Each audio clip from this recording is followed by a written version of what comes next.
la deuda, la renegociación y después que, o antes que, la vicepresidenta Cristina Fernández de Kirchner tuiteó y dice esto en relación a esta cuestión.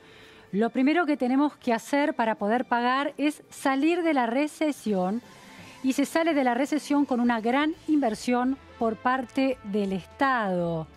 ¿Se sale así con gran inversión por parte del Estado, como afirma Cristina Fernández de Kirchner? Estamos con Pablo Schiaffino, economista, para intentar entender si ese es el camino.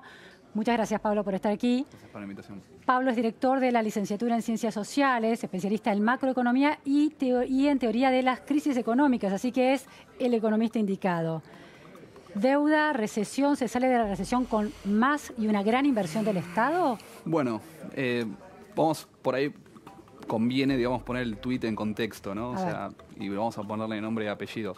Es una frase que es muy propia de, digamos, Keynes, el economista famoso, que ya todos conocen, el cual sí recomendaba, es cierto, que bajo determinadas circunstancias particulares, digamos, una forma de salir de una recesión, de una gran depresión, era a través de un impulso justamente del gasto público. Por ahí lo que el tuit, justamente es un tuit, es muy corto, digamos, no contempla o no piensa que esa es un tipo de recomendación que se da bajo circunstancias muy particulares. ¿Están dadas esas circunstancias ahora en Argentina? No. O sea, ¿cuáles serían entonces? Bueno, cuando Keynes escribe, digamos, la teoría general, donde él precisamente ve en el Estado como un mecanismo para romper con ciertas cosas que estaban ahí que no te permitían alcanzar el pleno empleo, lo que él está pensando es una economía que tiene mucha deflación, digamos, contrariamente a lo que nosotros tenemos ahora. O sea, nosotros los precios van para arriba, ya los precios iban para abajo. Claro. Uno llegaba el lunes al supermercado en los años 30 y después volvía el otro lunes y las cosas por ahí valían un 3% menos. Claro. O sea, digamos, a ese nivel. 20 y pico % de desempleo. Hoy la Argentina no tiene una situación de pleno empleo y la situación de empleo no es auspiciosa, pero tampoco es ese 20 que teníamos en el 2001, por ejemplo. 10.54 era el año pasado, no me acuerdo. Sí, alrededor de eso. Y digamos, después eso uno puede cambiar según lo mida, agrega los planes, no agrega los planes, part-time, full-time, o sea, pero digo, seguramente la situación no es auspiciosa, pero no es del 20 y pico %. Y después, sobre todo, Keynes está pensando en economías con un mercado interno muy, muy grande, bastante desarrolladas. Uno puede pensar Estados Unidos o puede pensar Inglaterra de ese momento, que realmente no tiene nada que ver con lo que es Argentina, que tienen un mercado interno mucho más chico, y en Argentina hay cuestiones que en ese momento no estaban, que son como las cuestiones cambiarias. Entonces, es muy fácil, digo, hay por ahí dos comentarios importantes que merecen la pena hacer, que es, uno es, dentro de lo que es la teoría general de Keynes, es fácil de entenderla en esos contextos, donde el Estado eventualmente puede gastar. ¿Y no gasta en qué? ¿Gasta en obra pública? En obra pública, caminos, puertos, escuelas. Porque se supone que eso que da trabajo a la gente tiene plata para gastar, va, compra, activa el consumo, y este mercado es enorme, entonces se reactiva la economía. Y eso presupone que vos le pones plata a la gente del bolsillo y la gente lo gasta. Acá a veces, digamos, ocurre a veces lo opuesto, es como que la gente agarra y compra dólares. Surgen otro tipo de cuestiones. Por eso decís que el tipo de cambio es importante. Exactamente, sí. Y digamos, Keynes en ese momento él decía, bueno, eventualmente yo aumento el gasto público, y veía dos alternativas de financiamiento de ese gasto público, que podía ser la emisión o la deuda, que eran dos posibilidades que tenían estas economías, y nosotros ya sabemos que, bueno, de lo que discutíamos, digamos, la última vez aquí, digamos, que es, digamos, el mercado de deuda está cerrado, y ya sabemos que cuando emitimos para financiar gasto público, eso a nosotros nos genera otros problemas. Entonces, la gran inversión del Estado no tendría de dónde sacar el dinero para inyectar ese dinero a la economía. Exacto. O sea, digamos, la idea de sí es como una idea, es linda, digamos, suena bien, pero los recursos no están, y cuando los recursos no están todo es mucho más difícil, ¿no? Ese tuit era parte de un hilo, de una cadena de tuits de la vicepresidenta Cristina Fernández de Kirchner, que señalaba también hace un día que la matriz hace una relación entre el endeudamiento y el tipo de matriz económica, que se habría abandonado desde 1976, una matriz económica basada en la producción, en el trabajo y en la industria, y se había dado lugar al modelo financiero, y el endeudamiento habría sido en beneficio de ese modelo financiero por la fuga de dólares hacia ese mercado, y también por el aumento de tarifas y la dolarización de las tarifas, dice. Como continuidad de cambiemos desde 1976, cambiemos reeditando esa lógica. Sí, ¿Cómo ves eso? ¿Y qué pasó, digamos, o sea, si viene de los 70 para acá, entre el periodo 2003 a 2015, ¿qué fue lo que Bueno, pasó? lo que sostiene es que la deuda era cero, llegaron a devolverle todo al FMI, entonces cambió la lógica. Bueno, que la deuda era cero, eso es bastante discutible, digamos. Puede ser que lo que es la deuda externa, que era digamos, la deuda que tenía Argentina con los acreedores externos, haya disminuido básicamente. Dice, habíamos dejado al país con cero deuda al FMI, nos habíamos independizado de esa auditoría condicionante del modelo de desarrollo. Bueno, es que el nivel de endeudamiento es falso que era cero, digamos. De hecho, justamente el problema que todavía arrastramos al día de hoy es que había una gran masa de pesos ahí dando vuelta, que es, si quiere, una forma de endeudamiento. Y cuando eso uno saca la cuenta de ese valor en dólares, no necesariamente el nivel de endeudamiento es bajo. Cuando termina el kirchnerismo, decís, cuando termina el gobierno de Cristina Fernández de Kirchner. Es cierto, después con el gobierno de Macri continuó, digamos, una línea de endeudamientos con el fondo, con los mercados externos. Pero es falso que durante el periodo, sobre todo 2011 a 2015, el nivel de endeudamiento bajó. Digamos, depende cómo lo miramos. Claro. Sí de deuda externa, pero no de deuda interna. ¿Cómo lo llamarías eso? Podemos ponerle, digamos, una deuda que teníamos interno, digamos, que teníamos entre los argentinos. ¿Quién es el acreedor y quién es el deudor en esa deuda en pesos? Bueno, el que debe, evidentemente, es el Estado, ¿sí? Y el acreedor serían las distintas instituciones, digamos, inclusive gubernamentales. ANSES fue un caso de eso. Entonces, cuando, digamos, todo eso es una masa de pesos que en algún momento había que pagar.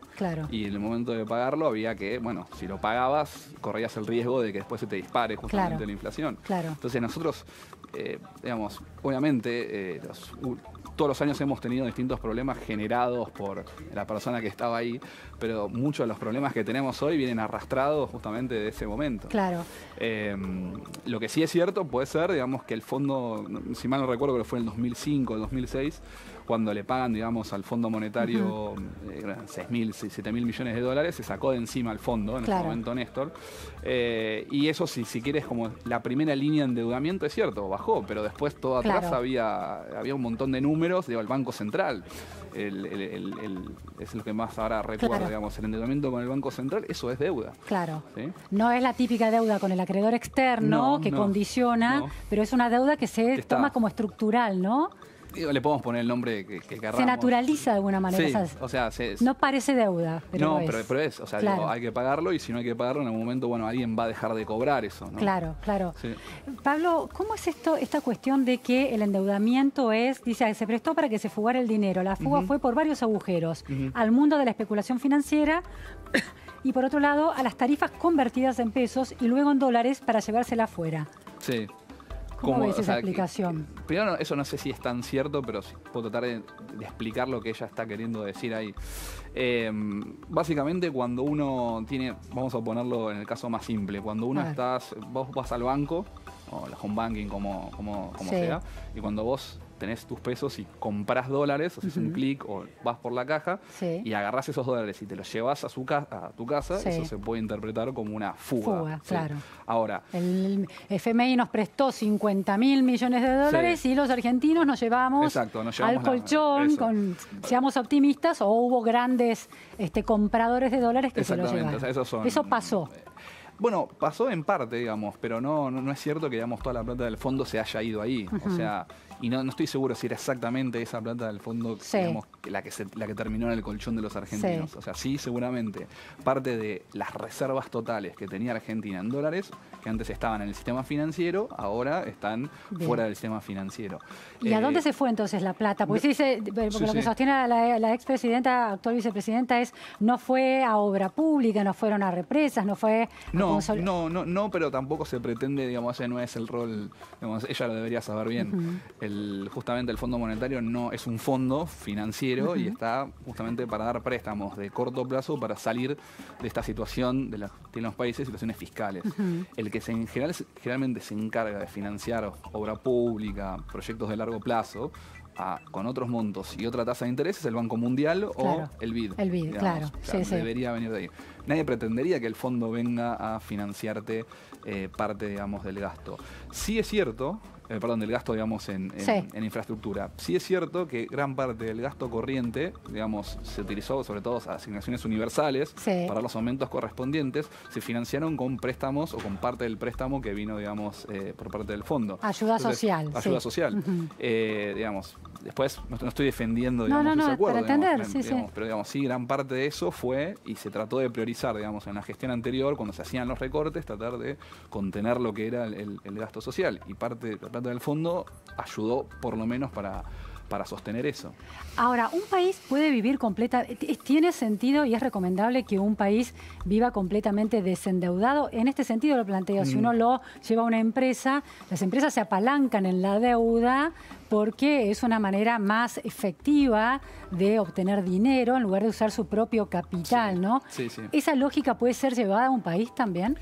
Esa lógica, a ver, si el país es, que por ahí no lo somos, digamos, ¿no? O sea, si el país es un país prudente y racional, el mercado de crédito es una muy buena forma de acceder a crecimiento sostenido de largo plazo. Más en el mundo que tenemos ahora, digo, el contexto financiero mundial es un mundo donde las tasas son casi cero. Claro. Con lo cual, si vos mostrás una relativa normalidad en tu macroeconomía, vas a tener acceso a esos fondos a tasas muy bajas y vos con eso puedes apalancar tu economía.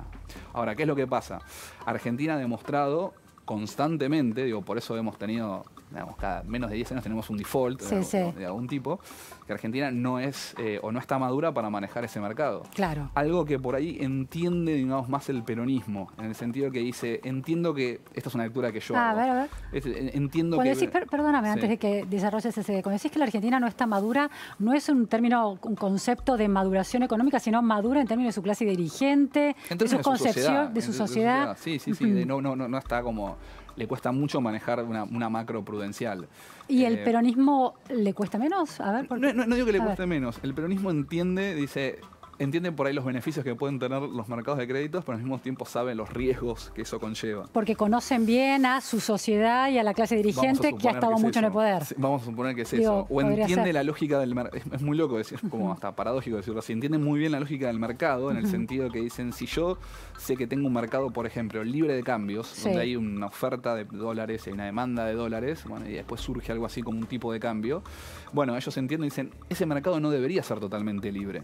¿Por qué? Porque te puede pasar que en algún momento pase algo con la demanda, entonces eso me tira el tipo de cambio para arriba, tengo una devaluación muy grande. Claro, las crisis argentinas han enseñado ese tipo de como que hay una lección aprendida. Entonces, lecciones. ¿qué hacen? Lo cierran o se cierra. Dice, acá no hay mercado, listo. Un cepo, se recontra estricto, y dicen, bueno, yo este mercado lo cierro, entonces, listo, este problema ya no lo tengo. Claro. Lo mismo, que es un poco, me parece, la lógica de Cristina, en el sentido que dice, el mercado de deuda puede ser que tenga algunos beneficios, pero mira todos los problemas que trajo. Claro. Entonces, ¿qué? Lo cierro, ya está, me olvido, me borro.